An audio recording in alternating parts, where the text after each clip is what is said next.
Salut à tous, de retour pour En Roue Libre. Très heureux de vous retrouver. Franchement, ça fait plaisir de vous. Yes. Voilà, moi aussi, Polo. voilà, je m'exprime un peu moins bien que toi, mais je suis très content d'être là aussi, visiblement. Ah bah oui, exactement, je vois ça. Ah là là, il n'y a que de la nouveauté. Comment ça va, mon Robin? Super, Déjà. ça va super. Je suis très heureux d'être là, un peu plus bronzé que Polo et ça me fait plaisir. Et pourquoi donc, Robin? Parce Tu peux nous que expliquer je pourquoi? reviens du soleil, je reviens d'Argentine. Et pourquoi où il t'étais faisait- en Argentine, Ah, Robin? Pour le travail. Oh, d'accord, pour le travail. Très bien. Très heureux de voir ici le nouveau générique, les nouveaux décors. Je suis très heureux d'être de retour parmi vous. C'est vrai qu'il est incroyable. On le remercie générique. JB pour, C'est JB, pour ouais. ce nouveau générique, hein, notre graphiste qui vient de nous rejoindre et qui fait du taf fantastique avec toute la First Team. On le salue. Merci à lui et ça annonce une belle année vélo ce générique. Je le sens bien. Ouais, Je le sens bien. Il a viré nos gueules, mais c'est Bah, il a beaucoup bien mieux de voir à la Philippe.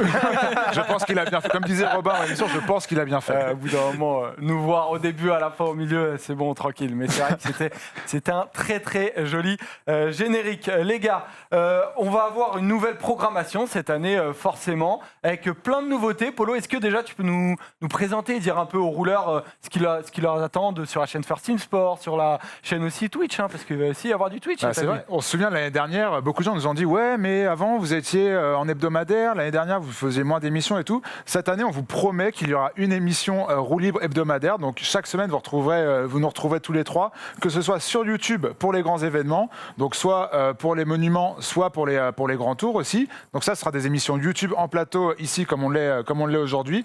Et sinon, quand il n'y aura pas ces grands événements, on vous promet qu'il y aura toujours du cyclisme chez First Team avec le lancement de la nouvelle émission La Petite Roue, un peu comme ce que tu fais avec Bureau Oval, Joseph. La Petite Roue sur Twitch. En mieux, non, ton émission est très bien, Joseph. Donc du coup, La Petite Roue sur Twitch tous les lundis à 21h, les semaines où il n'y aura pas d'émission sur YouTube, évidemment. Donc voilà, c'est une nouvelle petite émission. On se retrouvera sur Twitch avec vos commentaires, avec vos petits messages en direct. On avait beaucoup aimé le faire sur le Tour de France l'année dernière et l'année d'avant. Et du coup, voilà, ça nous a donné cette petite idée de faire un truc avec vous sur Twitch, tout simplement. Exactement. Et d'ailleurs, si vous voulez nous suivre, rappelons-le évidemment, abonnez-vous à la chaîne First Team Sport pour recevoir toutes les petites notifications dès qu'il y a une nouvelle vidéo. Les gars, on va voir déjà, on va vous tester dès le début du retour de Roue Libre pour voir si vous n'avez pas perdu, disons, de l'analyse. Oui. On va voir si vous n'avez pas perdu de l'analyse. Je vais vous demander tout simplement des pronostics sur les 5 grands monuments, pas les grands tours pour commencer. Donc, je veux 5 noms pour commencer. Polo, Milan-San Remo, qui va gagner cette année? Mathieu Van Der Poel. Pareil. Ça tombe bien, je dis la même chose. Bon, On n'avait pas prévenu. ouais, voilà. Bon, malheureusement, ils ne le savent pas, donc il peut y avoir les deux. Donc, Ce sera un petit prono fil rouge et on comptera les points au fur et à mesure. Ça s'incorporera au quiz aussi, comme ça, si j'ai un peu de retard, j'en profiterai pour remettre les comptes à mon niveau. Tu penses qu'en prono, tu prends des points sur moi? Je pense que je peux en perdre un peu au quiz, ça m'inquiète. Du coup, j'essaierai de me rattraper au prono et j'essaierai de tricher aussi, parce que sinon, ça va être compliqué pour moi. Tour des Flandres, Robin. Van Der Poel. Paul. Mats Pedersen. Pedersen, moi je dis Julien Alaphilippe. Ok, d'accord. Julien Alaphilippe sur le Tour des Flandres? Oui. Couillu. Bah oui, bon, C'est s'il colle bien, c'est pour gagner, de toute manière. T'as dit qui pour Milan-San Remo, Joseph? J'ai dit Mathieu Van Der Poel. J'avais noté Mathieu Van Der Poel aussi. Voyons. Donc bon, malheureusement. Paris-Roubaix, Paul. Van Der Poel. Van Der Poel. Et toi, Joseph? Florian Sénéchal, messieurs. Ouais, c'est pas mal. J'ai hésité pour la grosse cote, mais je sais que Robin, je me serrais sur tout ce qui est quiz Moi, et je joue pour pronos. gagner, moi. Voilà, c'est ça. Donc je voulais pas prendre de risques. Moi, je joue pas pour les belles cotes et flamber. Mais toi, t'as pas gagné d'argent ou quoi? Tu gagnes pas avec Sénéchal. Hein. Si tu gagnes. On avait dit en un mot, messieurs. Liège-Bastogne-Liège, Paul. Julien Alaphilippe. Ah, la Philippe aussi, j'ai mis. Ouais, c'est son gros. Là, je vous en veux pas. C'est le gros objectif de la saison de Julien. Normal. Tour de Lombardie. Celui-là, il est plus loin, mais j'ai mis Bernal. Il est très très loin. Moi, j'ai mis Roglic aussi, mais il est plus loin. C'est quoi? C'est des grosses cotes. J'ai mis Bernal aussi. Ok, les rouleurs. Donc, j'espère que vous avez bien tout noté. Ben, j'espère que tu as tout noté pour qu'on leur ressorte leurs pronos quand ils vont tous terminer 50e ou que leur mec va crever dans les 10 derniers kilomètres. Quant à nous, on peut démarrer l'émission avec un focus. C'est parti.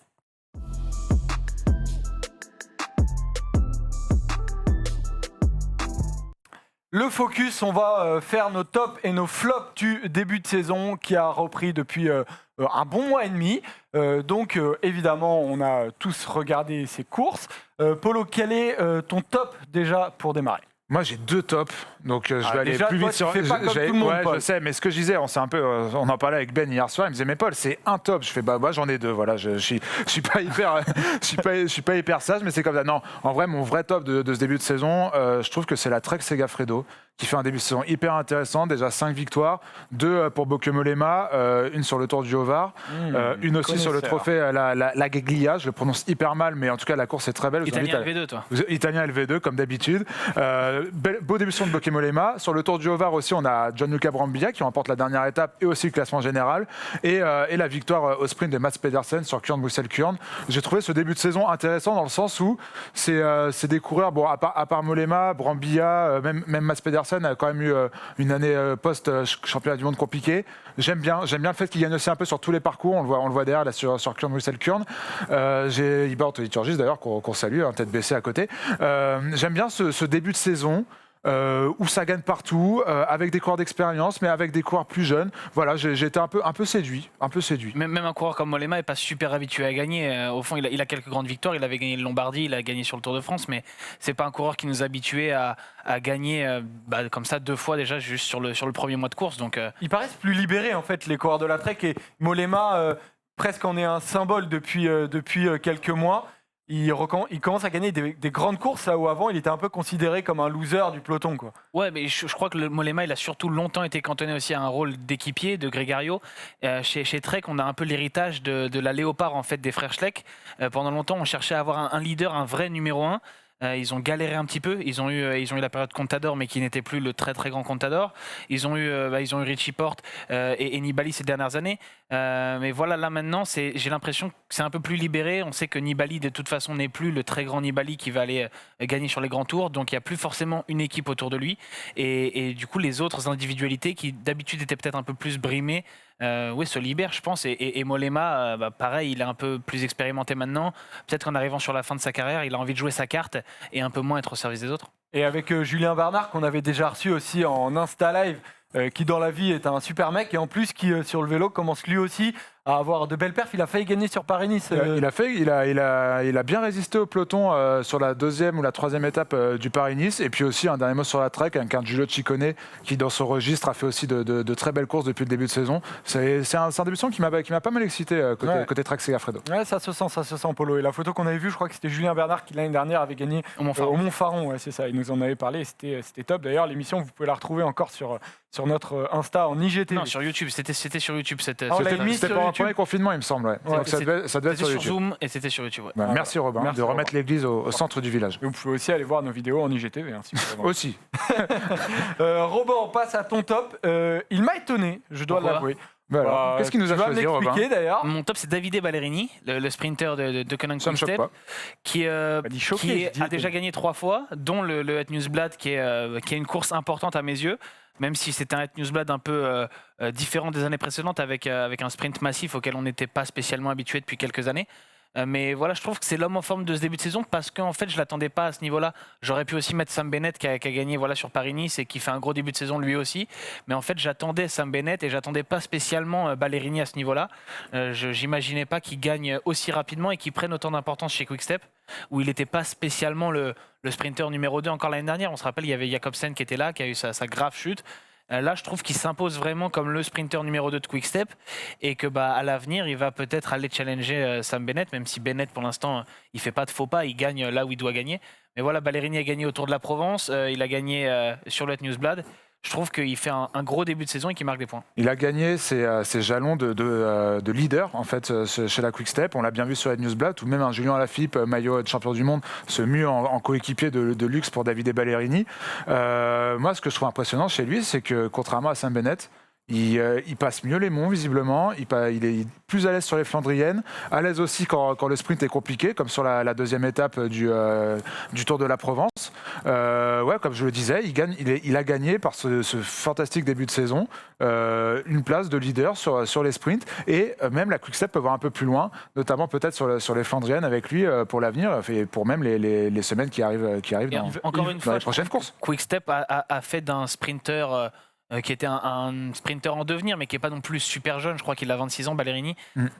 Ils en ont fait un sprinter qui gagne beaucoup il est chez Quick-Step depuis seulement 2 ans. Il a fait 2020 et là 2021. Donc, il a peu d'expérience encore chez Quick-Step, mais tout de suite, il s'est adapté. Il gagne des courses et il se retrouve dans la philosophie Quick-Step. Je trouve que ça se voit à la sérénité qu'il a, notamment sur la première étape du Tour de la Provence où Démare lance le sprint d'assez loin. Et il panique jamais. Il y a au départ du sprint, il y a peut-être 2-3 vélos d'écart entre Démare et Ballerini. Et il revient petit à petit. Il le saute finalement juste avant la ligne. Je trouve que ça montrait qu'il était très, très serein, très confiant. Sur ses capacités et il est allé gagner l'étape comme si c'était un dû, alors que voilà un sprinter qui n'a pas encore gagné, qui cherche à prendre ses marques chez Quick-Step aurait pu être un peu stressé et faire des erreurs. C'est pas son cas. Et justement, il va participer à Milan-San Remo là dans les prochaines semaines. Je pense que ce sera quand même un peu dur pour lui. Il a terminé 19e l'an dernier. C'est surtout qu'il va pas avoir le statut de leader chez Quick-Step. On va pas courir pour lui. Oui, c'est ça. Et puis de manière plus globale, Milan-San Remo, quand on voit les trois monstres que sont Wout van Aert, Van der Poel et Jean-Philippe qui vont être les meilleurs dans le Poggio et aussi les meilleurs au sprint, ça laisse quand même peu d'espoir pour leurs adversaires. Le problème, on va pas se mentir. Si tu as plusieurs mecs qui veulent faire péter dans le Poggio, bah ça va péter. Alors que voilà, si les favoris sont les sprinters, ils peuvent avoir tous envie d'arriver au sprint, mais là c'est vraiment pas le cas. On passe à mon top. Vous allez me dire ce que vous en pensez. J'ai été heureux de voir le niveau de Rémi Cavagna en contre-la-montre sur Paris-Nice. Il termine 2e, il est battu de justesse. Ouais, à cause du coureur de l'Alpecin Phoenix, j'ai plus son nom, mais qui le gêne. EF Nippo, c'est Stéphane Bisseguer. C'était pas le coureur. Non, mais oui, c'est Stéphane Bisseguer qui remporte le chrono. Mais Rémi Cavagna est gêné dans un virage par le coureur d'Alpecin Phoenix. Il fait plusieurs petites erreurs quand ça se joue à si peu. Il l'a dit lui-même, la seconde qui lui fait perdre ce chrono, il la voit partout. Il la voit au début, il a dit qu'il s'était échauffé. En fait, tu peux toujours. Il s'était échauffé un peu tôt. Mais je kiffe en fait parce que tu vois, le mec, tu sens qu'il aime vraiment cet effort-là. Et ça fait longtemps qu'on n'a pas eu un pur spécialiste de l'effort qui prépare ses contre-la-montre. On en a des meilleurs qu'il y a 10 ans, comme on a vu que des coureurs comme Pinot, comme Alaphilippe sont capables, en fonction du contexte, d'aller chercher de très bons résultats. Mais lui les prépare réellement, et quand il a terminé 7e du contre-la-montre du championnat du monde, il a terminé 6e aussi à la planche des belles filles en fin de Tour de France. Donc il est capable d'aller chercher des très beaux résultats. Et donc ça me fait plaisir de voir véritablement un Français en faire des objectifs. Ça peut donner des idées à la jeune génération, quoi. C'est clair, on s'était fourvoyé, je pense, sur Pierre Latour et ses capacités à être performant en chrono dans une période très creuse pour le chrono français. Là, Rémi Cavagna, on l'a vu au championnat déjà, dès le championnat de France l'année dernière. On l'a vu sur le dernier contre-la-montre aussi du Tour de France, où malgré la planche des belles filles, il fait un super résultat. On l'a vu aussi sur les championnats d'Europe quelques jours après le championnat de France. Et puis là, voilà, c'est la suite logique d'un coureur qui a fait du contre-la-montre sa spécialité, qui est dans une équipe qui visiblement le met dans les meilleures conditions pour performer aussi dans ce type de parcours. Ce qu'on disait sur Ballerini, ça vaut aussi pour Cavagna, ça vaut aussi pour toute l'équipe. Quand je voulais parler aussi sur Ballerini du train à chaque fois qu'il a, que ce soit les Morkov, les Asgreen, les Sénéchal, etc. Je pense que ils ont aussi le meilleur train du monde. Voilà, donc la Quick-Step aurait pu faire partie des tops grâce à Cavagna, grâce à tous les gens qu'on a cités depuis tout à l'heure. Et voilà, oui, comme on l'a dit, Rémi Cavagna suit cette dynamique Quick-Step qui est fabuleuse et qui est incroyable en fait. Il faut à mon avis maintenant qu'ils réussissent à gagner des chronos, parce que le problème quand tu es spécialisé en contre-la-montre, c'est que tu n'as pas énormément d'opportunités déjà, et que les performances qu'il fait, nous en tant que suiveurs, on les reconnaît et c'est des super performances, mais il manque les victoires qui concrétisent le fait que c'est une bonne idée de se spécialiser dans le chrono. Un Tony Martin ou un Cancellara à leur époque ont gagné énormément de chronos. Et Tony Martin était vraiment spécialisé dans le chrono, il n'avait pas comme Cancellara d'autres spécialités. Voilà, il faut gagner des chronos parce que sinon finalement tu passes un peu inaperçu en étant toujours très bien placé, mais derrière les cadors. Cavagna, il n'a pas énormément de succès. Il avait gagné l'année dernière en Ardèche une course en solitaire comme ça avec un numéro où il avait mis à profit ses qualités de rouleur. Moi j'ai envie de le voir. Il y a 2 ans, un très beau numéro sur la Vuelta aussi. Et sur le Tour d'Utah, si je dis pas de bêtises, ou pareil, sur un peu le même profil, il était parti de très très loin et il avait résisté. J'ai envie de le voir faire des numéros comme ça et gagner. Et il en a les capacités à gagner. En tout cas, son programme en 2020, pour le moment, il ne l'a pas encore annoncé, mais je suis impatient de voir, par exemple, ce qu'il va donner potentiellement sur le Tour de France. Il est à nouveau sélectionné sur les JO et aussi sur les mondiaux aussi. On verra bien ce que ça va donner. On va passer à la partie peut-être un peu moins joyeuse, mais il faut en passer par là. Robin, je te laisse l'honneur de nous dire ton flop de début de saison. Alors moi, mon flop, mais c'est difficile, c'est sévère parce qu'on est qu'au mois de mars et aucun des gros objectifs n'est passé. Mais ce serait Tao Gegenhardt sur ce début de saison parce que j'attendais la confirmation, entre guillemets. j'ai une vision sur tous ces coureurs qui ont performé en 2020 et qu'on n'attendait pas spécialement. Et Geoghegan Hart est peut-être le meilleur exemple. Lui qui a gagné le Giro alors que voilà, on ne l'attendait pas du tout en vainqueur de Grand Tour. Je me demande quelle est la réalité de cette saison 2020 et comment va se passer la saison 2021 qui est censée être un peu plus normale en théorie avec des courses qui ne sont pas toutes décalées. Alors même s'il y a des annulations, le calendrier pour l'instant il tient un peu plus selon les habitudes. Et j'ai envie de voir ce que ça va donner. On l'a présenté comme le nouveau leader d'Ineos, ou en tout cas, on a dit qu'on allait lui donner un nouveau statut chez Ineos. Moi, j'en suis vraiment pas persuadé. En tout cas, je suis vraiment pas persuadé qu'ils doivent passer devant 3-4 autres coureurs dans la hiérarchie pour se retrouver à être numéro 2 ou numéro 3 d'Ineos. Je pense qu'il est un peu plus loin. Et bon, voilà, il a abandonné sur Paris-Nice. Il n'a pas été chanceux parce qu'il a chuté. Il a fait tomber Gaudu en plus. Voilà, il a fait tomber Gaudu. Il avait eu une course de reprise aussi difficile. Donc voilà, pour l'instant, c'est pas le Geoghegan Hart du Giro. Alors évidemment, c'était pas ses objectifs et j'attends de voir ce qu'il va donner. On parle de lui notamment sur le Tour de France peut-être. Donc j'attends de voir ce que ça va donner. Mais pour l'instant, voilà, je suis pas super serein. Moi, je te trouve dur dans le sens où on a très peu d'éléments pour juger encore. Il est plutôt honnête dans la dernière étape du Tour du Haut-Var. L'étape la plus difficile sur le papier où ça a énormément bougé, où c'était très dur pour tout le monde. Là pour le coup, avant les premières échéances intéressantes de Paris-Nice, hélas il chute et il abandonne. Moi je vais attendre de voir. Je suis avec toi, hein, ça a été dur de choisir un flop parce que on se base sur pas grand chose encore. Il y a eu un mois et demi de course. Et surtout, il n'y a eu aucun objectif qui est passé. On va attendre de voir. Déjà, on va espérer que sa chute ne soit pas trop grave. Et puis après, sur le Tour de France, on sait que chez Ineos, c'est quand même compliqué de se faire une réelle place de leader. Comme tu dis, l'année dernière était un peu tronquée. Ce sera le plus dur pour Théo Geoghegan Hart dans les semaines qui arrivent, ça c'est sûr. Il devrait participer au Tour de France en théorie, mais on sait que les sélections chez Ineos, Grenadier, jusqu'à la fin, on ne sait pas vraiment ce qui va se passer. Et en plus, Bernal, Carapace, effectivement, il n'est pas tout seul. Donc Bernal sera sur le Giro. Ouais, Bernal sera il y aura du Carapace, le quid de Sivakov, le quid de Yates, de Porte. Et bon, il a gagné un grand tour, donc il peut aussi demander à. Mais il n'est pas tout seul à avoir gagné un grand tour chez Ineos. Voilà, c'est vrai, il n'est pas tout seul. Mais bon. On passe à ton flop, Paul. Tu vas nous le faire découvrir. Écoute, moi encore une fois j'en avais deux, mais je vais quand même en cibler un. C'est Arnaud Démare. On va en parler après, donc je vais pas trop m'étendre dessus. Arnaud Démare pas à 100%. On l'a vu notamment sur Kurn-Bruxelles-Kurn où il est lâché quand même rapidement alors que les difficultés sont loin de l'arrivée. Le train n'est pas du tout en place. Contrairement à l'année dernière, le train met du temps à se mettre en place.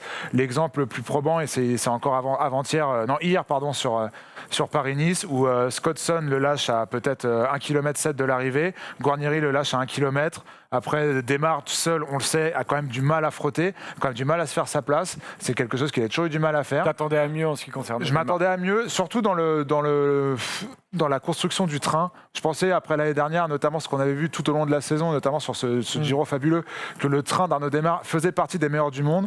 Là, ils se font scouler. Ils se font scouler, mais scouler par à peu près toutes les autres équipes. Mais encore une fois, rien de grave, c'est des réglages et j'en parlerai mieux tout à l'heure. Ouais, du coup, je rajoute un autre petit flop, c'est les nouvelles restrictions, enfin les nouvelles réglementations UCI sur les positions en descente et sur les positions du guidon.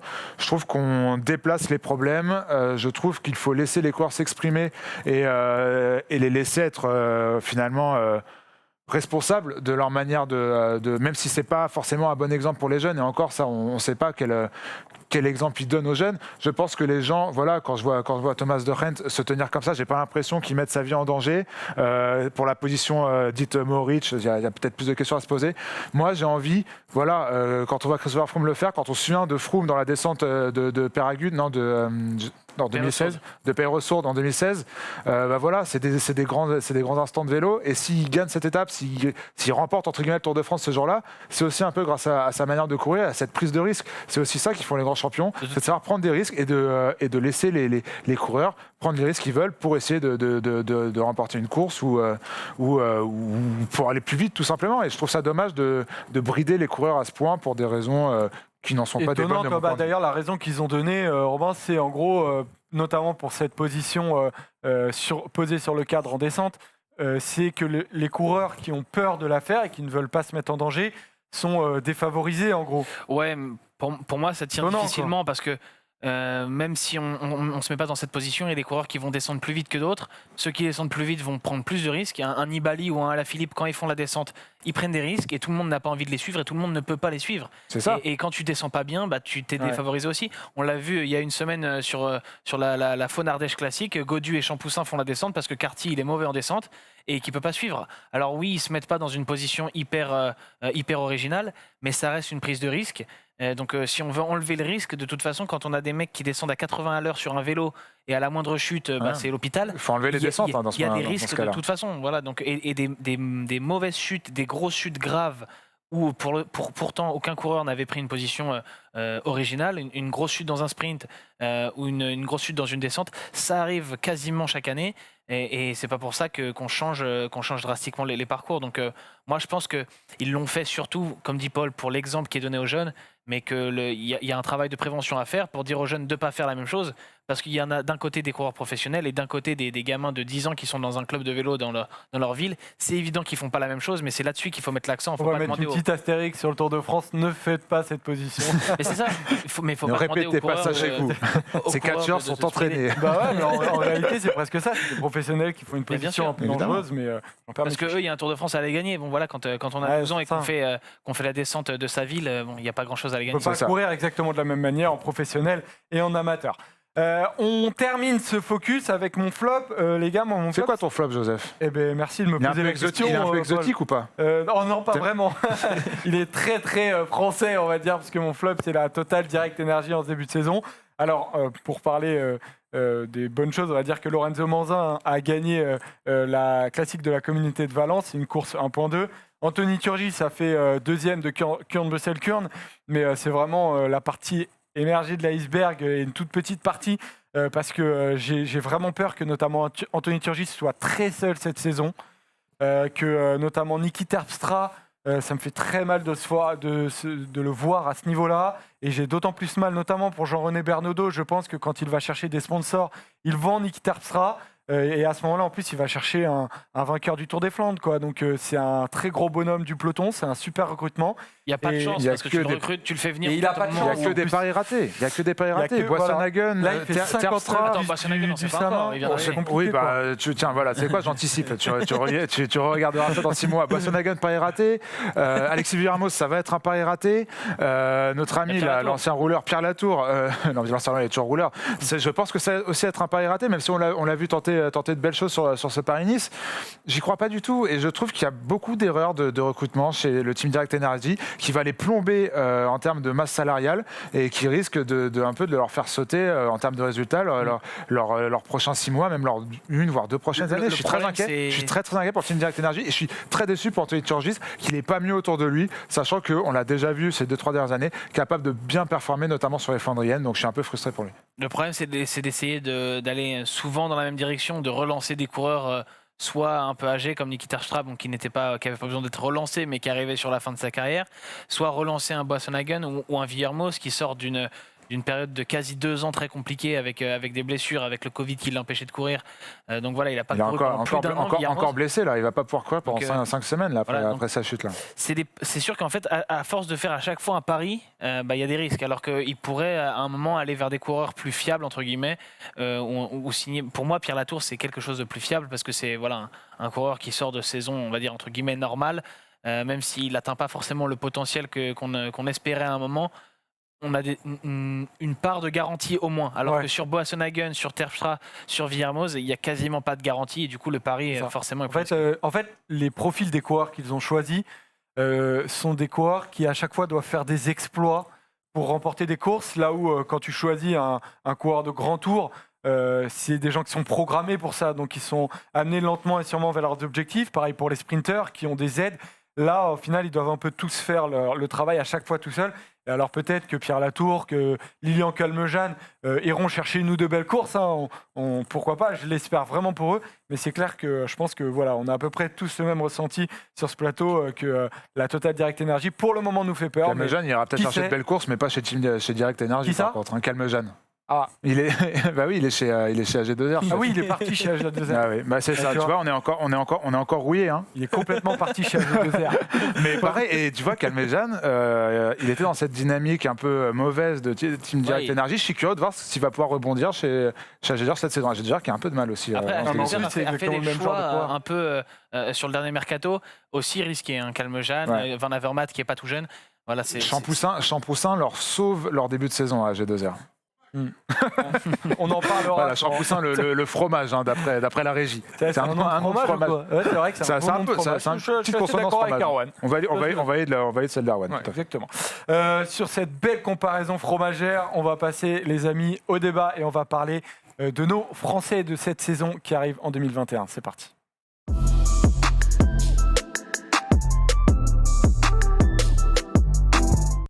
Pinot, Gaudu, Alaphilippe, Desmar, Bardet, Guillaume Martin, même voilà, toute une panoplie des coureurs qui peuvent briller cette saison, nos Français. Ils auront tous des ambitions différentes, certes, mais on va se poser la question, quel sera le Français de l'année? Alors c'est un débat qui évidemment va vous obliger à vous mouiller un peu, à faire des prévisions. Ou pas d'ailleurs, hein, quand vous allez voir mon choix. Hein.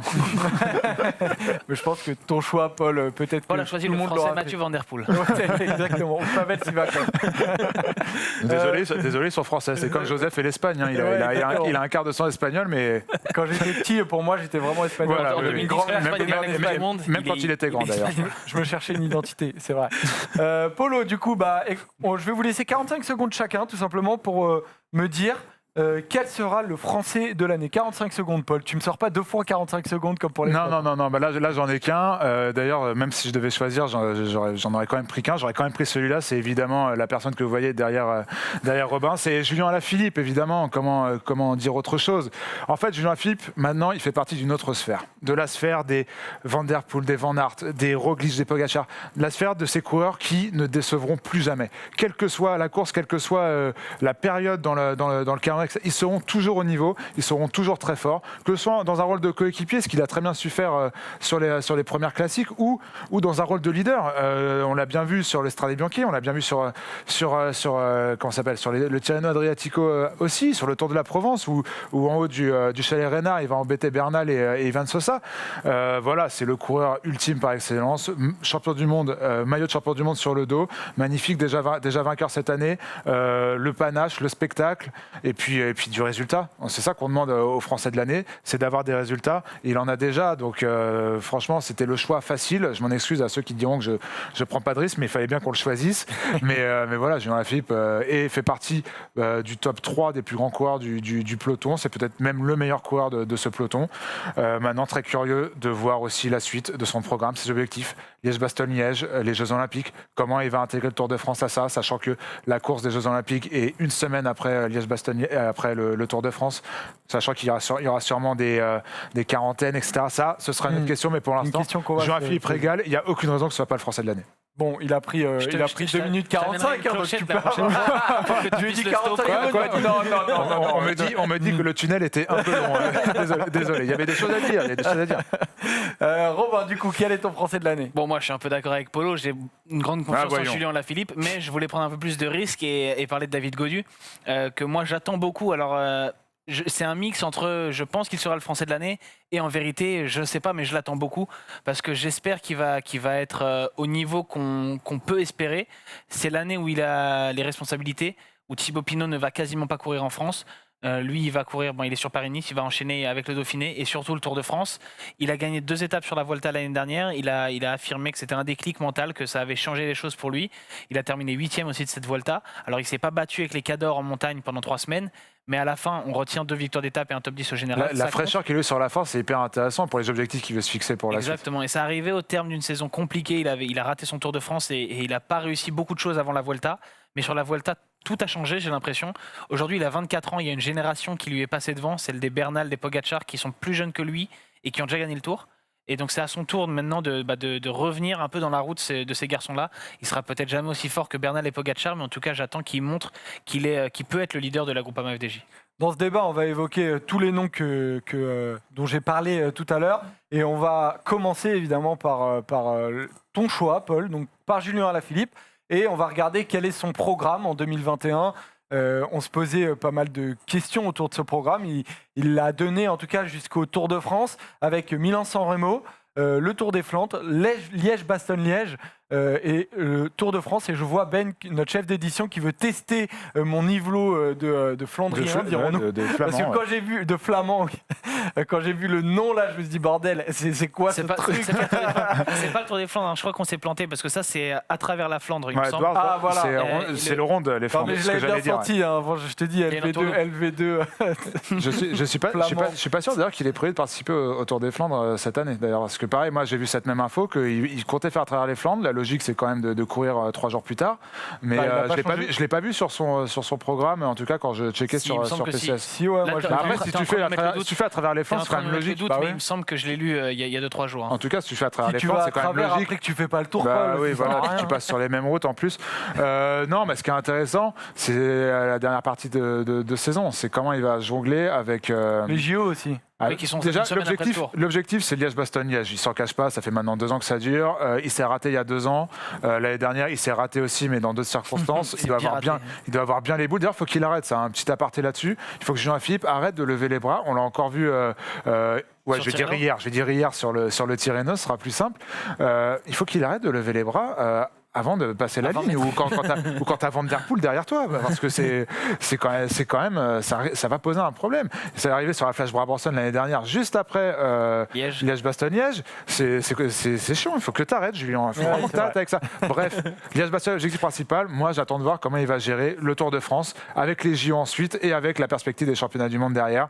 Moi, c'est pas une inquiétude, sachant que il a déjà prouvé qu'il pouvait être en forme en début, en milieu et en fin de saison. Mais voilà. Je pense qu'il va falloir faire des choix d'objectifs quand même, parce que ne serait-ce que techniquement, il ne va pas pouvoir participer à toutes les courses. Donc voilà, j'attends de voir surtout cette fin de calendrier.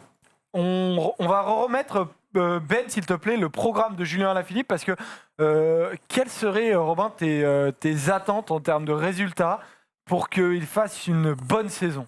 Moi, je l'attends principalement sur les classiques, entre San Remo le 20 mars et Liège-Bastogne-Liège le 25 avril. On sait que c'est une période très large et à chaque fois, on a eu le cas, par exemple, avec un Sagan ou avec des Cancellara, qui ont essayé d'être au top de San Remo jusqu'à Liège. C'est très, très dur. C'est plus d'1 mois de pic de forme, avec des courses tous les 3-4 jours et des courses qui demandent beaucoup d'énergie, des courses de 200-250 km, avec des pavés, avec du vent, avec des monts. C'est compliqué. Donc, est-ce qu'il pourrait être au top partout? Je ne sais pas. Il a l'avantage, entre guillemets, d'avoir déjà gagné Milan-San Remo et que ça devient un peu moins prioritaire. Donc disons que je l'attends un peu moins sur Milan-San Remo que sur le Tour des Flandres et Liège-Bastogne-Liège. Mais je l'attends quasiment autant sur le Tour des Flandres que sur Liège. Pas forcément pour gagner, parce qu'il ne sera pas le favori numéro 1, mais avec ce qu'il a montré l'année dernière sur le Tour des Flandres, avant la chute où il était avec Van Der Poel et Van Aert. J'ai tellement envie de le revoir sur cette course. Une course qui est généralement très ouverte, qui n'a rien à voir avec Liège, parce que Liège, on sait comment ça se passe, c'est beaucoup plus fermé et ça se joue dans le final. Le Tour des Flandres, ça peut partir à 50-60 km sans problème. Donc voilà, moi j'ai très très envie de le revoir sur le Tour des Flandres. Gagner le Tour des Flandres, ce serait monstrueux, mais en tout cas j'ai envie de le voir performant et j'ai envie de le voir gagner Liège. Après, la deuxième partie de saison, Tour de France, Jeux Olympiques, pour moi elle est secondaire. Elle est pas anecdotique, mais elle est secondaire. C'est-à-dire que sur le Tour de France, Julien Alaphilippe, il a déjà montré énormément. Il a déjà porté le maillot jaune 2 années de suite. Il a déjà fait 5e du général. Les JO, c'est pas non plus aussi important que les mondiaux. Donc disons que s'il réussit ses classiques et qu'il se rate, entre guillemets, sur le Tour de France et les JO, pour moi, ce sera quand même une saison réussie. Oui, parce que ce tableau-là qu'on a fait avec Ben, c'est clairement nos attentes canapé, quoi. C'est vraiment c'est ce que j'allais dire. Dans ce canapé qui dit voilà, toi tu dois gagner ça. Tu gagnes le Tour des Flandres, que tu gagnes Liège et que tu gagnes. Je suis pas trop d'accord avec Robert sur cette deuxième partie de saison. Je pense qu'un titre de champion olympique, mine de rien, même si c'est moins prestigieux dans le cyclisme, c'est quand même tous les 4 ans, et ça a une réelle résonance dans le peloton. Ensuite, oui, évidemment, c'est moins important. C'est moins important qu'un beau maillot de champion du monde, on est d'accord. Mais quoi qu'il arrive, ça fait partie des objectifs de Julien Alaphilippe. Mais est-ce que tu chamboules ton Tour de France pour un titre olympique? C'est la grande question. De toute façon, pour un titre il va falloir faire le choix. Une semaine, on le rappelle, pour préparer les JO à la fin du tour. On n'a pas encore les quarantaines prérequises pour accéder à Tokyo et aux Jeux Olympiques. Donc peut-être que si tu veux participer aux Jeux Olympiques, tu ne pourras même peut-être pas faire le Tour de France. Pas le finir en tout cas. Pas le finir en tout cas, ça c'est sûr. Donc il y aura une réelle question à se poser autour de ça. Est-ce que Julien Alaphilippe quittera le Tour de France pour aller faire les Jeux Olympiques. On sait que Thomas Voeckler a dit qu'il aimerait bien y aller tôt sur site. Oui, mais il va avoir le problème avec tous les coureurs parce qu'ils ne vont pas tous faire l'impasse sur le Tour de France pour aller à Tokyo. Il faudra, et c'est pour ça que je trouve que cette deuxième partie de saison de Julien Alaphilippe est très intéressante. Évidemment que le Tour des Flandres et surtout Jens Bastogne, ce sont ses grands objectifs. Mais moi, en voyant plus loin, je m'intéresse vraiment à comment il va pouvoir un peu jongler avec les protocoles Covid et ces grandes courses qui arrivent en deuxième partie de saison. Est-ce que vous avez l'impression qu'il court différemment en ce début de saison avec le maillot de champion du monde ou pas forcément? Pas forcément. Je pense que ça lui a mis forcément une petite pression supplémentaire, mais qu'il avait déjà eu un peu sur la fin de saison dernière, où il avait couru pas mal de courses avec le maillot de champion du monde aussi, parce que les mondiaux étaient arrivés un peu avant une bonne partie des classiques. Je pense pas que ça ait changé grand-chose. Il a eu le temps de s'y faire. Maintenant, tout le monde sait qu'il est champion du monde et puis tout le monde le surveillait déjà beaucoup. C'est pas comme un coureur entre guillemets un peu plus secondaire qui devient champion du monde. Vous n'avez pas l'impression qu'il se met une pression supplémentaire? Ça pourrait, hein, ce serait pas. En tout cas, il l'endosse parfaitement. Oui, voilà, c'est ça. Sur les courses qu'il n'a pas gagnées comme l'Estrade Bianche, j'ai pas l'impression que ce soit à cause du maillot de champion du monde. Hein. C'est juste parce que Van Der Poel était intouchable ce jour-là. Van Der Poel était un et à extraterrestre. Tirreno, il fait le boulot, il va gagner l'étape. Non, pour l'instant, moi j'ai l'impression que ça lui convient bien. Et oui. C'est un coureur assez showman, et à l'instar d'un Sagan qui n'a pas eu ce problème de malédiction du maillot de champion du monde, parce qu'il était showman et que de toute façon il aimait attirer l'attention. Je pense que c'est pareil avec Alaphilippe. Il aime qu'on le regarde, il aime être surveillé dans les courses. Donc ça change pas grand-chose. En fait, ça confirme que le côté showman et tout, c'est pas pour faire celui qui est bien dans ses baskets et tout. Il est réellement comme ça parce que sinon, il courrait différemment et le maillot de champion du monde lui mettrait la pression et il serait moins bon. Il a sa manière de voir le cyclisme, comme quand il attaque à 35 km de l'arrivée sur Ed Newsblad, un peu à l'image d'Van Der Poel qui le lendemain sur Klern-Moselkurn attaque à 95 km de l'arrivée. Voilà, plus que des showman, c'est des coureurs qui ont envie de pratiquer le cyclisme qu'ils aiment. Ils ont en plus la force physique pour le faire et pour performer en pratiquant le cyclisme. Donc c'est tout bon pour nous Français, pour lui et pour le spectacle dans le cyclisme. C'est une locomotive fantastique. Ça, c'est top de l'avoir. En plus, avec ce maillot de champion du monde, c'est une pub fantastique. Ouais, c'est clair. Donnez-nous en commentaire vos attentes pour Julien Alaphilippe. Et on va passer à David Gaudu, qui a été le lieutenant de Thibaut Pinot pendant plusieurs années et qui, cette année, est mis un peu plus en avant encore, parce que l'année dernière, il avait commencé à l'être, Robin. Déjà, on va regarder son programme à David Gaudu. Voilà, Amstel Gold Race, la Flèche Wallonne, Liège-Bastogne-Liège, Christian, Critérium du Dauphiné. Je ne sais pas pourquoi j'allais dire Christian. Tour de France pour mon cher Christian Gaudu, on va dire. Robin, quelles sont tes attentes du coup pour David Gaudu? Déjà, en voyant son programme comme ça, je veux signaler que je suis heureux de le voir faire les classiques et de ne pas se cantonner uniquement à des courses par étapes. Ça lui convient vachement bien. La Flèche Wallonne, ça lui convient parfaitement bien. Sur la Flèche Wallonne et surtout d'avoir un type de course différent comme ça, de ne pas s'enfermer tout le temps dans la préparation. On sait dans la vie un peu monastique d'un coureur de grand tour ou de course par étape. Alors déjà que la vie de cycliste, elle est compliquée, mais alors en plus quand on vise les grands tours et les courses d'une semaine, c'est pire. Parce qu'on n'a jamais le droit à l'erreur. Là, au moins, voilà, en courant des classiques, ça lui offre un autre type de course. Et on sait qu'il aime bien. On l'a vu gagner il y a une semaine, là, ou il y a une dizaine de jours, en Ardèche, voilà, devant Clément Champoussin. On a la photo derrière toi, Joseph. Ils sont incroyablement rapides en régie. Bravo, les gars. Donc voilà, on sait que les courses d'un jour comme ça lui convient. Il a aussi fait des bonnes courses sur les classiques italiennes il y a 2 ans, il y a 1 an et demi. Donc je suis content de le voir faire des classiques. Et ensuite, sur les T'aimes grands bien tours, les classiques, toi? Bah, je trouve que ça apporte autre chose. T'es quelqu'un de classique, toi. Je suis quelqu'un de classique, mais surtout, j'aime pas quand un coureur... Enfin, j'ai du mal avec les coureurs qui se spécialisent uniquement dans les courses par étapes et qui ne font jamais autre chose, parce que ça a un côté très frustrant. Et si tu n'atteins pas tes objectifs dans ces courses-là, t'as rien d'autre pour finalement te changer les idées et puis te tester sur d'autres types de courses et de parcours avec une autre physionomie. Mais c'est pour ça, d'ailleurs, qu'on peut saluer le très beau début de saison aussi d'Egan Bernal dans ce registre-là, qui régale en Italie depuis le début de saison. Je suis hyper gêné, la photo, là, concrètement, il a concrètement ses couilles sur ma tête. Je te jure, ça fait 1 minute, là, je suis vraiment pas bien. Je ne pense concrètement qu'à ça. Mais du coup, pour te faire penser à autre chose, Joseph, moi, mes objectifs cette saison, pour moi, Gaudu, il faut vraiment qu'il aille. J'aimerais vraiment le voir performer, voir gagner. Voilà, j'ai envie de le voir gagner la Flèche Wallonne et le voir essayer de se bagarrer pour le général sur le Tour de France. Mais le problème, c'est que c'est un peu un cadeau empoisonné d'envoyer Gaudu en tant que leader sur le Tour de France avec le parcours qu'il y a cette année et ses 60 km de contre-la-montre. Donc, à voir. Qu'est-ce qu'il va faire comme tour? S'il peut nous refaire une Vuelta 2020, moi ça me va. S'il sort avec 2 belles victoires d'étape en montagne, ce sera un Tour de France réussi.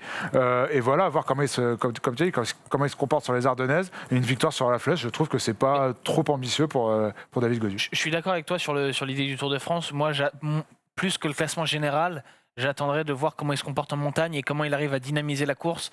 Comment il prend ses responsabilités quand il est avec les cadors en montagne. Est-ce que sur les grosses arrivées au sommet, il est dans la roue des Pogacar, des Bernal et des mecs qui jouent la victoire, qui jouent le maillot jaune? Voilà, après, on sait qu'il va prendre un éclat sur le contre-la-montre. Et malheureusement, Pogacar, Roglic et même Bernal roulent correctement. Donc, on ne va pas demander à David Gaudu d'aller jouer le podium du Tour. Ce serait un peu trop demandé. Mais je pense que sur le Tour de France, il a moyen, en étant assez décomplexé, d'aller faire de belles choses en montagne d'abord. Et ensuite, je trouve qu'on a un Gaudu un peu qui évolue cette année.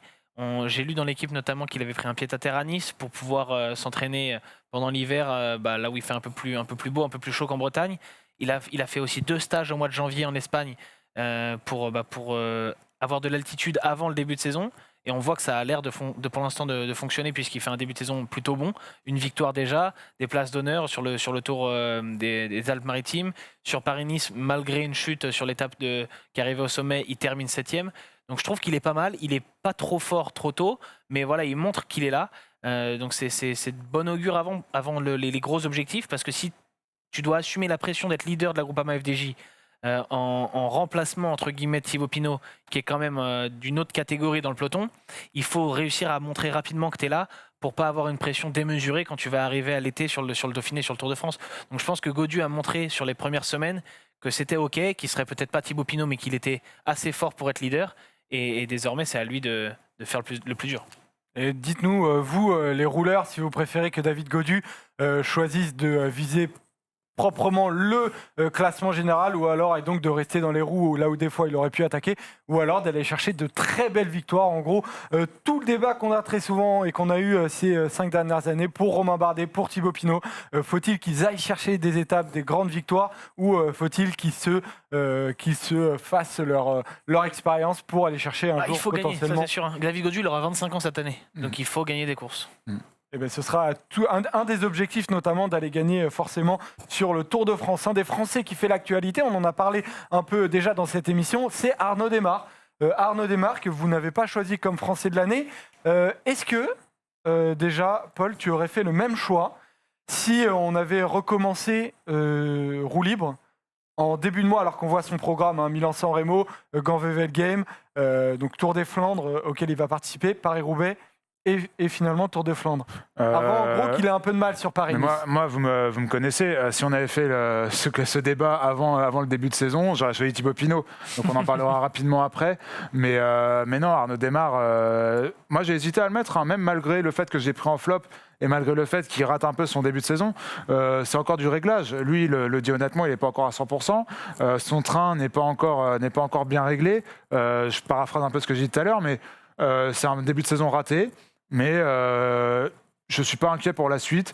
Il s'est clairement imposé comme l'un des meilleurs sprinteurs du monde. Toi, Joseph, tu aurais aimé qu'on le compare à Bennett. Bennett reste encore un peu au-dessus. Et je pense peut-être même qu'en termes de sprint pur, il est peut-être en dessous de certains en début de saison. Ça, il n'y a pas d'hésitation.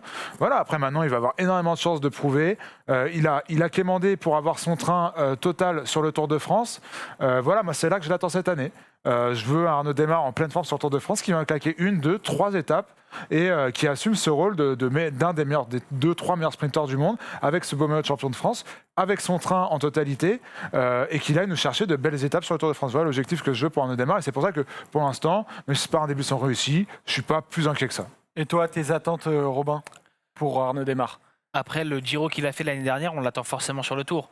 Il faut qu'il domine le Tour de France. Pour moi, c'est ce qui fera passer Arnaud Démare dans une autre catégorie. Il a gagné sur le Tour de France. Il a dominé un Giro.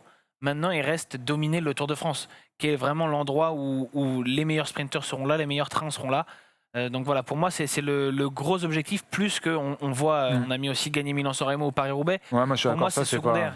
Il a déjà gagné San Remo, c'est pas quelque chose que tu peux gagner tous les Tu ans. peux plus le gagner avec les coureurs que tu as Je aujourd'hui. pense qu'aujourd'hui, ouais, c'est quasiment impossible. Et Paris-Roubaix, il s'y est on sait essayé. qu'il est un peu juste pour Paris-Roubaix. Alors peut-être que maintenant, il va réussir à progresser d'ici un an ou deux, peut-être même dès cette Je trouve année. qu'il s'est reconcentré justement sur Mais le oui. sprint et qu'il a un peu délaissé les Flandriennes. Vu Et son je niveau trouve de d'ailleurs sprint, que c'est pas plus mal vu le niveau qu'il affichait en sprint la semaine Tout à dernière. fait. Mais pour moi, on voyait dans nos attentes qu'il avait confirmé 2020. Pour moi, c'est le plus important parce que, comme j'en parlais tout à l'heure pour Geo Gegenhardt, ils font partie de ces coureurs qui ont su tirer profit d'une année tronquée. Alors, Demar était un peu plus installé dans le peloton que Geo Gegenhardt, mais Demar n'avait jamais dominé les sprints d'un grand tour avant cette année 2020. Donc, est-ce qu'il a réussi à le faire parce que c'était 2020 et parce que c'était une année un peu bizarre où il y avait des programmes chamboulés pour tout le monde et que Demar a réussi à en profiter? Ou est-ce que c'est vraiment son niveau aujourd'hui lui permet de dominer un grand tour? C'est ça que j'attends de voir cette année. Est-ce qu'il est capable de réitérer ce qu'il a fait sur le Giro ou est-ce que c'était seulement dû au contexte? Voilà. Tu parlais, Paul, tout à l'heure du train de la Deceuninck Quick-Step avec notamment Morkov. La Groupama FDJ a prouvé sur le Giro qu'elle avait un train qui, en 2020, avait marché avec Guarnieri, Scott Stone, Sinkeldam et Konovalovas. Sur un sprint où la Deceuninck va être face à la Groupama FDJ. Comment l'équipe de Madio va devoir gérer? Est-ce que elle doit se baser sur ce que va faire la Deceuninck ou est-ce qu'elle doit prendre les choses en main, qui derrière à se faire un peu contrer? À chaque fois qu'Arnaud Démare a gagné, c'est quand son équipe a pris les choses en main. Alors, évidemment, il n'y avait pas non plus cette adversité sur le Tour d'Italie, mais le Milan-Turin qui remporte l'année dernière, il y a tous les cadors. Et comment gagne Arnaud Démare? C'est parce que l'équipe Groupama FDJ a pris ses responsabilités. Arnaud Démare a été déposé aux 400-300 mètres par ce fabuleux train à l'époque qu'on disait l'un des meilleurs du monde et que je pense toujours être l'un des meilleurs du monde. Voilà, pour l'instant, c'est du réglage. On l'a vu sur Paris-Nice, j'en parlais tout à l'heure, des problèmes encore avec Scottson qui s'écarte tôt, avec un Guarnieri qui se retrouve très tôt pour devoir faire l'effort pour Arnaud Démare. À la Provence, c'est pareil. À la Provence, il s'est retrouvé sur la première étape. Il s'est retrouvé. Il lance le sprint, il lance des sprints de trop loin. Il lance les sprints de Et c'est aussi trop lancer loin. de loin pour les sprinters, c'est aussi quand tu es un peu en doute sur ta forme. Et Démare l'a dit, il n'est pas encore totalement à 100%. Tu as tendance à lancer d'un peu loin, à vouloir lancer le premier. Alors que voilà, quand tu es complètement confiant, bah, tu lances là où tu as prévu de lancer et tu vas gagner l'étape. C'est ce que faisait Démare sur le Giro l'année dernière, alors qu'on avait un Sagan par exemple qui lançait des sprints de beaucoup plus loin. Là, il est un peu dans la position de celui qui court après la forme. Et voilà, il va essayer de faire revenir ça le plus vite possible. Mais pour l'instant, il lui manque quelque chose face à Bennett, face à Ballerini. On va passer à Ouais, Thibaut Pinot maintenant. on va enchaîner, hein, sinon ça va être Oui, long. enchaînons Polo.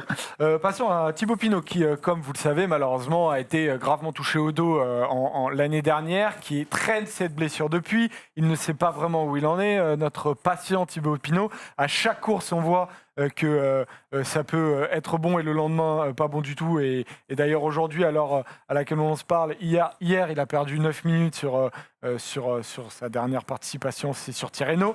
Là, on voit son programme, du coup. Quasiment rien dans son programme cette année, jusqu'au Giro, qu'il va préparer en faisant le Tour des Alpes et potentiellement, je ne sais pas, les Jeux Olympiques. Ce sera une de mes questions.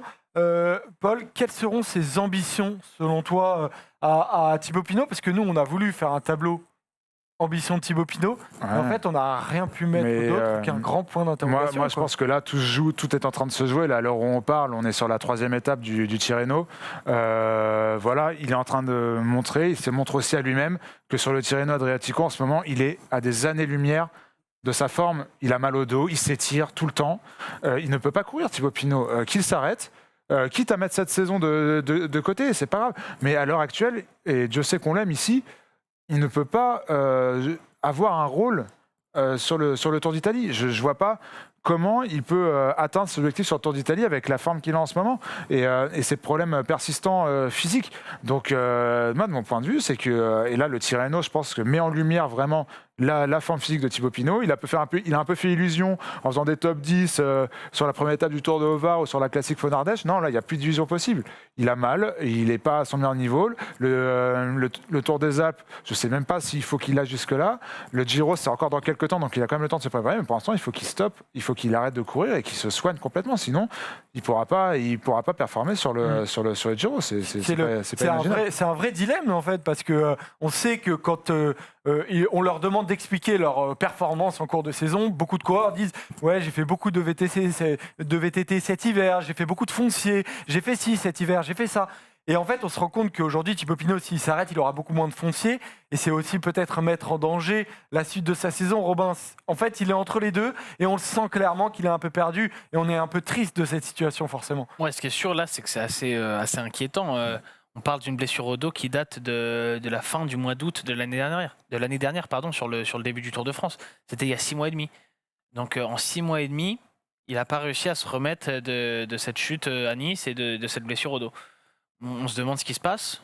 On n'est pas assez médecin, donc on ne sait pas exactement ce qui est touché ou quoi, mais une blessure comme ça qui n'est pas remise 6 mois et demi après, c'est forcément inquiétant. Ensuite, on a vu récemment, il donnait une interview à l'équipe dans laquelle il parlait de beaucoup de choses, et notamment du fait que passer la trentaine, ça avait été un peu difficile pour lui mentalement, qu'il avait eu une mini-dépression, entre guillemets, au moment d'avoir 30 ans. On sait qu'il est beaucoup dans le... Il réfléchit beaucoup, il pense beaucoup à ce qu'il fait sur le vélo. Il va pas se lever et aller rouler de manière mécanique. Il a besoin de savoir pourquoi il le fait. Et on a l'impression qu'il se pose beaucoup de questions. Donc moi, je trouve ça inquiétant pour la suite de sa carrière. Voilà. Est-ce qu'il a encore envie de faire du vélo ? Il parle des fois, il parlait notamment dans l'équipe du fait que parfois il a envie d'arrêter. Donc voilà, il a 30-31 ans maintenant. Je pense qu'il a 30, qu'est-ce qu'il va faire Qu'est-ce qui va se passer pour la suite de sa carrière ? J'en ai aucune idée. C'est un peu le mec que tu croises au Nouvel An, et du coup tu demandes tes attentes. Bon, la santé surtout, hein, parce qu'en fait on peut rien lui c'est exactement ça. Et je sais, encore une fois, on l'aime beaucoup ici, on lui souhaite vraiment, en tout cas moi je lui souhaite qu'il aille beaucoup mieux, mais encore une fois, c'est un crève-cœur de le voir à ce niveau-là sur Tirreno, lâché à 9 minutes Gruppetto hier. Il n'y a aucune certitude, tu peux pas dire on attend de Thibaut Pinot tel résultat ou tel résultat. C'est ça, donc ce sera, et quoi qu'il aille, on sait que ce ne sera pas le Français de l'année, donc on peut déjà se demander si un autre le sera. Après on ne sait jamais, on ne peut pas être à l'abri aussi d'une bonne surprise. On sait que le corps humain, avec lui, on n'est jamais. On a fait des grandes études de médecine et on sait que le corps humain regorge de mystère. Et donc, oui, tout à fait. Peut-être qu'il sera champion olympique. Tu as fait plus d'études de médecine que moi, je pense, parce que visiblement, tu as plus d'infos. Ouais, voilà. Non, mais en gros, on n'en sait rien du tout. Mais on verra et on ne peut que l'espérer. Le dernier Français, les gars, c'est on en deux, mais on va les évoquer comme ça rapidement. En un mot, là, ouais. C'est Guillaume Martin et Romain Bardet. Qu'est-ce que vous attendez d'eux ? On va commencer peut-être avec Romain Bardet. Robin, c'est vrai qu'il a changé d'équipe. Quel va être son statut chez DSM ? Justement, c'est toute la question. Et moi, je suis content de le voir dans une équipe où il n'est pas numéro 1, où il n'a pas toute la pression. Il va devoir faire gagner les autres en même temps qu'il va essayer de gagner lui-même parfois. On l'a vu sur ce début de saison, il bosse un peu pour les autres. Il était sur le Het Nieuwsblad. Il va faire beaucoup de classiques.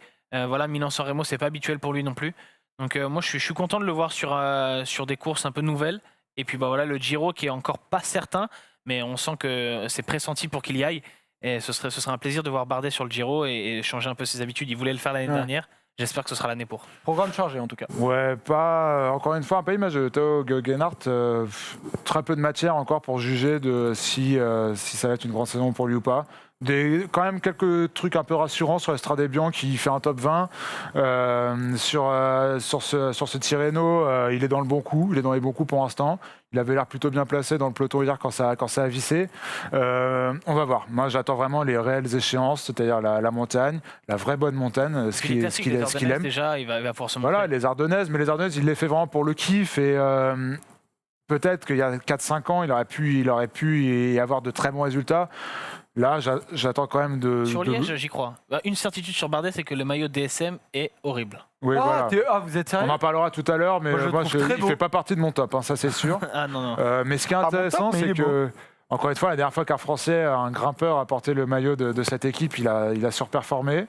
Je pense que c'est quand même une équipe très professionnelle, une équipe très, très droite aussi. On l'a vu avec l'affaire Marc Hirschi. C'est une équipe membre du MPCC, etc. Il est dans l'environnement parfait pour performer. Est-ce qu'il l'a encore dans les jambes ? Je pense que dès la fin du Tirreno, déjà, on aura quelques éléments de réponse. Moi, je pense que oui. Et on verra. Moi, je pense que ça va être pas mal aussi. J'espère, Polo, j'espère. Et pour Guillaume Martin, Paul, parce que sur le dernier Tour de France, là, on n'en parle pas, mais Guillaume Martin a été peut-être le meilleur Français.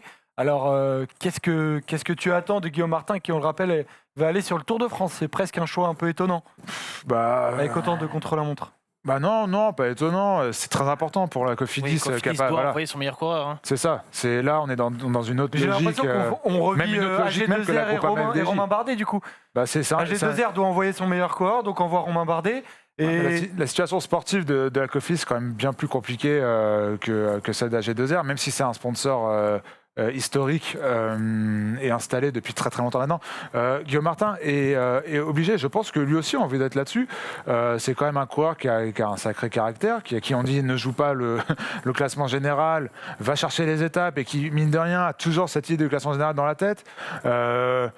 Écoutez, on verra. Sur le Paris-Nice, je le trouve pas mal. Encore une fois. Ah, mais il s'est fait manger sur le contre-la-montre. Il se fait reprendre direct par évidemment. Oui, mais moi je trouve qu'il sortait. Il part avant. Oui, mais en gros, c'était assez symbolique, quoi. Je trouve qu'il s'entête beaucoup à aller sur le Tour de France, alors que tout le monde fait le choix d'aller sur le Giro cette année, vu qu'il y a autant de contre-la-montre. Peut-être que si tout le monde va sur le Giro, il faut aller sur le Tour, mais. C'est ça. Mais au-delà de ça, je pense qu'il va viser des victoires d'étape. Il faut qu'il gagne, parce que Guillaume Martin doit gagner. Guillaume Martin doit gagner et pour le coup il gagne très peu, trop peu. Je pense qu'il peut aller chercher, à l'image d'André Gueluc, des belles étapes en montagne, surtout que les vrais purs grimpeurs ont fait l'impasse sur ce Tour de France pour aller sur le Giro. Donc je pense que ça peut être intéressant pour lui. Après, c'est encore toujours le côté. On a envie peut-être qu'il joue un peu le classement général, mais on a envie qu'il gagne les étapes de montagne. J'ai du mal à avoir une vision claire sur quelle saison va avoir Guillaume Martin, parce que ça fait un mois qu'on court et que ça va surtout dépendre de lui et de ce qu'il a envie de faire. Qu'il arrête d'avoir cette obnubilation, je ne sais pas si ça se dit, sur les classements généraux en tout cas. Exactement. Alors, moi, je suis assez d'accord avec toi, Apollo.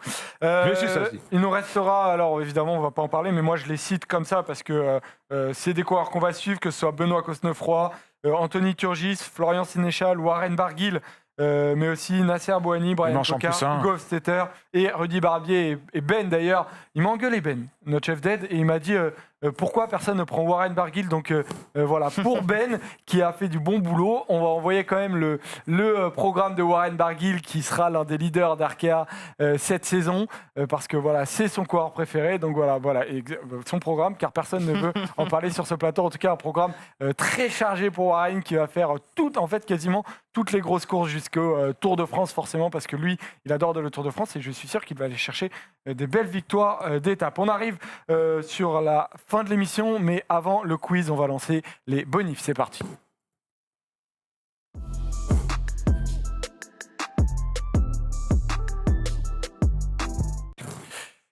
Nos bonifs, c'est des maillots préférés. On va parler un peu chiffon.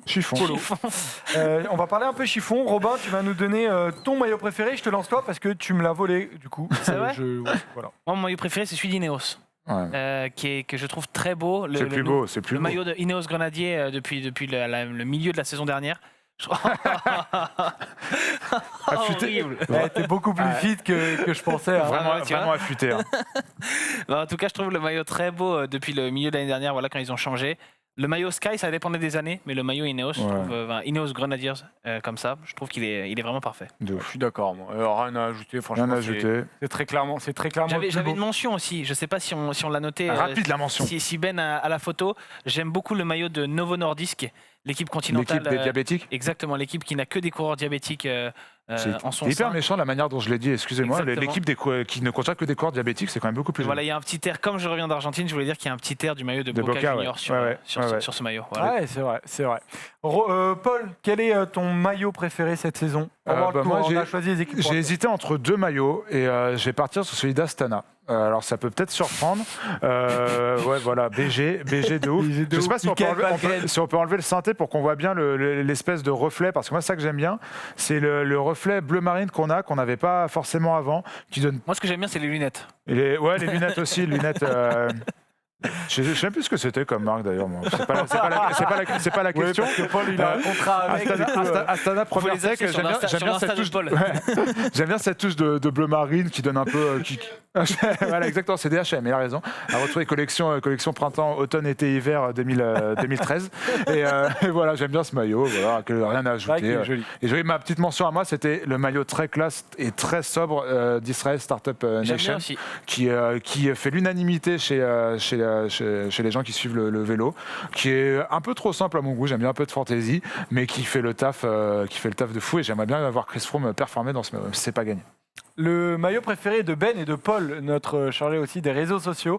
On va aller voir, ils l'ont choisi. Et je trouvais ça intéressant parce que moi, je ne l'ai pas choisi. Enfin, aucun de nous trois l'a choisi. Et il a été énormément cité aussi sur les réseaux sociaux. Ouais. Évidemment, Ben s'est choisi un frigidaire. C'est Tim Leclerc en fait. Ouais, je crois qu'il a dû choisir Ballerini ou alors quelqu'un comme ça. Il n'y a pas de liseré irlandais, donc c'est pas Bennett. Donc voilà, le maillot de la Deceuninck Quick-Step qui est forcément très joli. Et le maillot que moi j'ai choisi, alors évidemment je voulais choisir celui d'Ineos, comme nous trois, on était assez d'accord. Mais c'est toujours le maillot rose de EF. Et je porte le casque comme Primož Roglic, c'est terrible. EF Education, Nippo. Voilà, je trouve que c'est toujours joli, reconnaissable. C'est la meilleure photo. Avec un grand big up à IF qui tente des choses avec leur maillot. Le maillot qu'ils avaient fait pour le Giro avec Palace, moi ça avait beaucoup fait parler, mais je trouve que horrible, mais accorder pas forcément la mode, mais plutôt les marques un peu hype du moment avec des maillots de vélo, j'avais bien kiffé. Je trouvais l'idée marrante avec l'espèce de non, c'est pas le pingouin, c'était le canard dessus et tout. J'avais bien kiffé. J'aime bien ce que fait IF et encore une fois un maillot dans la lignée de ce qu'ils font depuis quelques années. Bravo. Et dites-nous dans les commentaires, vous, quels sont vos maillots préférés du World Tour 2021. Et ça peut être aussi des Continental Pro ou des équipes féminines. On termine cette émission avec le quiz, les gars. Polo, tu peux fermer ton petit ordinateur. Le premier quiz de la saison. Il va y avoir 10 questions, les gars, et le quiz s'appelle « Avez-vous bien suivi le début de saison ?» Ok, la pression. Donc, ça va être très souvent de la rapidité, et notamment cette première question. Alors, qui suis-je, les gars? Rapidité. J'ai gagné le contre-la-montre de Paris-Nice. Bisberger. Bissegger, Stéphane. Bissegger. Stéphane Bissegger, qui a déjà fait deuxième à une trentaine de 15-30 secondes de Filippo Ganna sur l'UAE Tour. Et là, on s'était dit, ok, le gars est sérieux sur les contre-la-montre de 15 km. Exactement. Quelle équipe suis-je? J'ai Napoléon comme sponsor cette saison. J'en ai aucune idée. Ici. Napoléon? Wanty? Non. Wanty, ils ont 50 On l'a vu parce que c'est une équipe qui a levé les bras. J'en ai gagné cette saison. J'en ai aucune idée. Il y en a un paquet. J'en ai aucune idée. J'ai pas assez fait gaffe aux chiffres. Personne ne l'a. Bon, tant pis. Vous allez le découvrir en photo. C'est le maillot de la Deceuninck Quick-Step. Voilà. Napoléon. Ouais, bien joué. Voilà. Napoléon. Ça, c'est des choses qui te touchent, ça, Joseph. Exactement. Ce genre de petits détails qui font la différence. Napoléon sponsor. Il est très nostalgique. Pour tout dire. Rapidité, les gars. Qui suis-je? J'ai terminé 2e d'Estrade Bianche, mais cette saison. Mais cette saison, j'ai terminé 9e d'Estrade Bianche. Il a déjà terminé 2e. Van Aert? Non. Deuxième. J'ai déjà terminé 2e, mais cette saison. Non, Bardet n'est pas Benoît. C'est un coureur qui a terminé 2e. Qui a fini 2? Fugelsang. Exactement, Polo. Joué. Bravo. 2-0 pour Polo. 4e question. Quelle course suis-je? J'ai été remporté par un Danois devant un Français. Kern Bruxelles Kern. Mats Pedersen devant Anthony Turgis. Je l'avais, mais il m'aurait fallu un peu plus de temps. Paul est rapide. Il a bien regardé le début de saison, là, ça se voit. 5e question. Quelle est ma nouvelle équipe? J'ai été transféré cette saison. Ça, c'est un super quiz en début de saison, ça. Matteo Trentin. Oui, quelle est ma nouvelle équipe? Bikes Exchange? Non. Où court-il cette saison? Attends, pourquoi ça me vient pas? Pourquoi ça me vient pas? Il a signé. Bahrain Victorious? Non, il y a de l'idée. Équipe du Golfe, des Émirats. Tu l'as dit juste avant que je dise Émirats. Je te l'accepte, allez. Non, c'est validé. Alors, je l'avais pas. Il a couru Trentin cette année déjà? Ouais. Il y a 3-1 pour moi. 3-1. Ça gueule en régie. Je suis assez d'accord avec eux. Oui, mais j'ai 3 petits bâtons, t'inquiète, Paul, regarde. Ouais, très bien. 6e question. Alors, écoutez-moi. Vous perdez 1 point si vous les plaît mal. Ok. Mais vous en gagnez 1 si vous les plaît bien. Qui va relever le défi? Het Nieuwsblad. Ah, je l'ai, ouais, ok. H-E-T, espace, Attends, calme-toi. Non, mais moi, je- H-E-T espace. N-I-E-U-W-S-B-L-A-D. Bravo. Bravo. Félicitations. Maîtriser un homme de classique. En photo, on va voir qu'effectivement, ça s'écrit bien évidemment. Comme ça, J'ai fait Je n'aurais 3 fois pas Motus. du tout trouvé cette. C'est notre collègue Tom Serravino qui avait beaucoup de mal à les play, à le dire à haute voix dans l'avant-dernier House of Sports. Ouais, Il avait eu beaucoup de difficultés. Je le comprends. 7e question, 3-2 pour Paul. Citez-moi le plus rapidement possible un Britannique de chez Deceuninck. Stewart. Non, James Knox. James Knox, bravo. Bravo. Putain. Stewart, Bravo, il est ça chez fait 3 GDF. Il y avait aussi Mark Cavendish. Bravo. Rapidité, je pense qu'elle va un peu vous faire bizarre cette question. Citez-moi un coureur qui n'a rien gagné cette saison. Démarre. Bravo. Désolé pour Démarre. Putain, Ça t'a touché. bravo. Avant-dernière question, 4-3 pour Robin, la remontée fantastique. Donnez-moi le jour du lancement de la petite roue sur Twitch. 15 janvier. 15 mars. Ah, t'as déjà commencé toi et tout. Bon, alors peut-être attends. Pas pour Paul. La petite roue sur Twitch, on le rappelle, à partir de lundi soir à 21h. Dernière question, il y a 4 partout. Oh ouais, 15 les janvier, choses sont mais bien quel faites. Débile, 15 janvier. Les choses sont bien faites. Va plus vite, c'est pas mon problème. Qui suis-je? J'ai gagné alors que mon équipier a cassé son guidon. Tim Merlier. Bravo Polo. Yes. Bravo, 5-4. Sur Kurt Russell-Kern. Non, sur le n'importe Sam. quoi, sur le Samin, pardon. Sur le Sam. Attends, Non, Kurt Cavendish. Russell-Kern, c'est Mats Pedersen, j'ai dit il y a 2 minutes. Bien joué Polo. Ça va Ah, tu es un peu Robin mauvaise là. Tu es un peu mauvaise, Non, je pas sens. mauvais, c'est le 15 mars de la petite roue là, j'ai été trop vite. Non, parce Mais que bon. déjà, je sors la date en premier et je sors le bon mois aussi. C'est Toi, vrai, c'est toi vrai. déjà, t'étais en retard et en plus, tu sors pas le bon mois. Tu peux pas t'en vouloir là-dessus. Fallait Bon, plus vite. bravo Polo. Yes. En tout cas, où est-ce qu'on peut trouver ton pull? Je l'aime Ah, beaucoup. mais tu fais bien de me poser la Ah. question, Joseph. Du coup, Le ouais, monde est bien fait. les pulls qu'on a sortis avec la First Team, donc avec Wannabe, like Dennis in Vegas, les pulls qu'on a fait en collaboration avec Dahomey, First Team et Dahomey, donc vous pouvez retrouver ça sur le site Dahomey. Ça nous rappelle les finales 97 quand Dennis Rodman était parti faire une petite virée à Vegas avant de revenir et de gagner le titre avec Michael Jordan, Ah, une- Scottie Pippen et compagnie. Voilà, Une donc sur le inspiration, site. cet homme. Sur le site Dahomey, vous tapez Dahomey First Team, je pense que le site, vous allez le trouver facilement. Voilà. Voilà, merci Polo. Merci Robin. Merci à toi Et Joseph. puis on est très heureux en tout cas de vous avoir trouvé. C'est une véritable respiration que de se retrouver sur Roue Libre. Et on sera là, on le rappelle, toutes les semaines. Et sinon, on sera là sur Twitch. Mais on vous tient au courant forcément sur tous nos réseaux. Et dès que l'émission va se terminer, vous allez voir un tableau. Il y a tous nos réseaux. Abonnez-vous. Ciao, ciao les amis. Ciao les rouleurs. Bisous. Salut les gars. Salut.